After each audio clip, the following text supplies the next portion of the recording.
KineMaster open ചെയ്യാം. ഒരു പുതിയ പ്രോജക്റ്റിനായി ക്രിയേറ്റ് ന്യൂ കൊടുക്കുക. 9:16 എന്ന ഈ ആസ്പെക്ട് റേഷ്യോ സെലക്ട് ചെയ്യുക.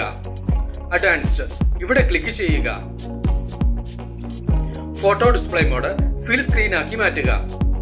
ഡിഫോൾട്ട് ഫോട്ടോ ഡ്യൂറേഷൻ 3.5 സെക്കൻഡായി സെറ്റ് ചെയ്യുക. ഡിഫോൾട്ട് ട്രാൻസിഷൻ ഡ്യൂറേഷൻ 1 സെക്കൻഡായി സെറ്റ് ചെയ്യുക. ക്രിയേറ്റ് കൊടുക്കുക. നിങ്ങളുടെ ഇമേജ് ഫോൾഡറിൽ നിന്നും വീഡിയോയ്ക്ക് വേണ്ട ഇമേജുകളെല്ലാം ഒന്നൊന്നായി ഓപ്പൺ ചെയ്യുക. ഇവിടെ 5 ഇമേജുകളാണ് നാം ഓപ്പൺ ചെയ്തിട്ടുള്ളത്. ഇമേജുകൾക്ക് നടുവിലുള്ള ഈ ട്രാൻസിഷൻ പോയിന്റുകളിലേക്ക് വേണ്ട എഫക്റ്റുകൾ നൽകുന്നതിനായി ഈ അസറ്റ് സ്റ്റോർ ബട്ടണിൽ ക്ലിക്ക് ചെയ്യുക. ട്രാൻസിഷന്റേതായ ഈ ഐക്കണിൽ ക്ലിക്ക് ചെയ്യുക. ഇവയിൽ നിന്നും ലൈറ്റ് ബ്ലർ സെലക്ട് ചെയ്യുക. ഡൗൺലോഡ് കൊടുക്കുക. ഇപ്പോൾ ഈ എഫക്റ്റ് നിങ്ങളുടെ കൈൻമാസ്റ്ററിലേക്ക് ഇൻസ്റ്റാൾ ചെയ്യപ്പെട്ടിട്ടുണ്ട്. അസറ്റ് സ്റ്റോർ ക്ലോസ് ചെയ്യാം. ആദ്യത്തെ ട്രാൻസിഷൻ പോയിന്റിൽ ക്ലിക്ക് ചെയ്യുക. ലൈറ്റ് ബ്ലർ സെലക്ട് ചെയ്യുക. ഇവിടെ നമുക്ക് 6 എഫക്റ്റുകൾ ലഭ്യമാണ്. ഈ പോയിന്റിലേക്ക് ഒന്നാമത്തെ ഈ എഫക്റ്റ് തന്നെ സെലക്ട് ചെയ്ത് കൊടുക്കാം. രണ്ടാമത്തെ ട്രാൻസിഷൻ പോയിന്റിൽ ക്ലിക്ക് ചെയ്യുക. ലൈറ്റ് ബ്ലർ സെലക്ട് ചെയ്യുക. രണ്ടാമത്തെ ഈ എഫക്റ്റ് സെലക്ട് ചെയ്ത് നൽകാം. ബാക്കിയുള്ള എല്ലാ ട്രാൻസിഷൻ പോയിന്റുകളും ഒന്നൊന്നായി സെലക്ട് ചെയ്ത് 1ഉം 2ഉം എഫക്റ്റുകൾ മാറി മാറി നൽകുക.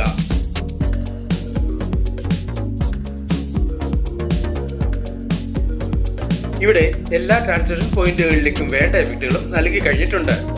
ഈ പ്രോജക്റ്റ് എക്സ്പോർട്ട് ചെയ്യിക്കുന്നതിനായി ഇവിടെ ക്ലിക്ക് ചെയ്യുക. സേവ് ആസ് വീഡിയോ കൊടുക്കുക. എക്സ്പോർട്ടിംഗ് കഴിഞ്ഞിട്ടുണ്ട്. ഈ പ്രോജക്റ്റ് ക്ലോസ് ചെയ്ത് 9:16 എന്ന ആസ്പെക്ട് റേഷ്യോയിലുള്ള പുതിയ ഒരു പ്രോജക്റ്റ് ഓപ്പൺ ചെയ്യാം.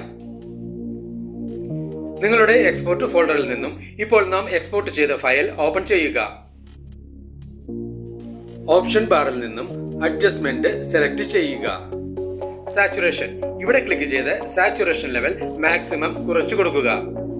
ബ്രൈറ്റ്നസ് ഇവിടെ ക്ലിക്ക് ചെയ്ത് ബ്രൈറ്റ്നസ് ഒരല്പം കുറച്ചു കൊടുക്കുക. നിങ്ങൾക്ക് ലഭ്യമായിട്ടുള്ള നിയോൺ ലൈറ്റ് ഫ്രെയിം ഓപ്പൺ ചെയ്യുക.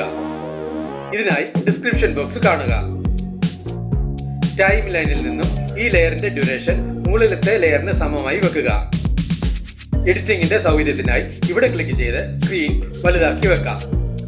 സ്ക്രീനിൽ നിന്നും ഈ ഫ്രെയിം നിങ്ങൾക്ക് വേണ്ട രീതിയിൽ സൈസ് അഡ്ജസ്റ്റ് ചെയ്ത് വെക്കുക. എക്സ്പോർട്ട് ഫോൾഡറിൽ നിന്നും ഇപ്പോൾ നാം എക്സ്പോർട്ട് ചെയ്ത ഫയൽ ഒരു തവണ കൂടി ഓപ്പൺ ചെയ്യുക. ഈ 3 ഡോട്ട്സ് ബട്ടണിൽ ക്ലിക്ക് ചെയ്ത് സെൻഡ് ടു ബാക്ക് കൊടുക്കുക. സ്ക്രീനിൽ നിന്നും ഈ വീഡിയോ ലെയർ ഫ്രെയിമിനുള്ളിൽ തന്നെ വരുന്ന രീതിയിൽ സൈസ് അഡ്ജസ്റ്റ് ചെയ്ത് വെക്കുക. നിങ്ങൾക്ക് ലഭ്യമായിട്ടുള്ള low hertz video template open ചെയ്യുക. ഇതിനായി ഡിസ്ക്രിപ്ഷൻ ബോക്സ് കാണുക.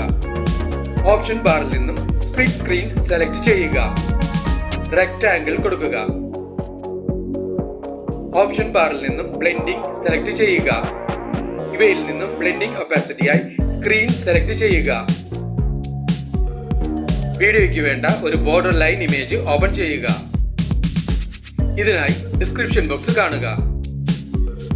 സ്പ്ലിറ്റ് സ്ക്രീൻ സെലക്ട് ചെയ്യുക. റെക്ടാംഗിൾ കൊടുക്കുക. ടൈം ലൈനിൽ നിന്നും ഈ ലെയറിന്റെ ഡ്യൂറേഷനും മറ്റുള്ള ലെയറുകൾക്ക് സമമായി വെക്കുക. ഈ ഓഡിയോ ഓപ്ഷനിൽ ക്ലിക്ക് ചെയ്ത് വീഡിയോയ്ക്ക് വേണ്ട ഒരു ബാക്ക്ഗ്രൗണ്ട് മ്യൂസിക് സെലക്ട് ചെയ്യുക. ഇവിടെ നമുക്ക് ഈ മ്യൂസിക് സെലക്ട് ചെയ്യാം.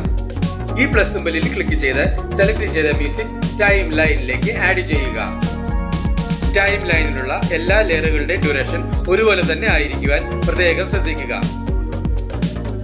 ടൈം ലൈനിന് മുന്നിലെത്തി വീഡിയോ പ്ലേ ചെയ്ത് നോക്കി ആവശ്യമെങ്കിൽ വേണ്ട മാറ്റങ്ങൾ വരുത്തുക. ഈ വീഡിയോ നിങ്ങൾക്ക് ഇഷ്ടപ്പെട്ടുവെങ്കിൽ ലൈക്ക് ചെയ്യുക, ഷെയർ ചെയ്യുക, കമന്റ് ചെയ്യുക.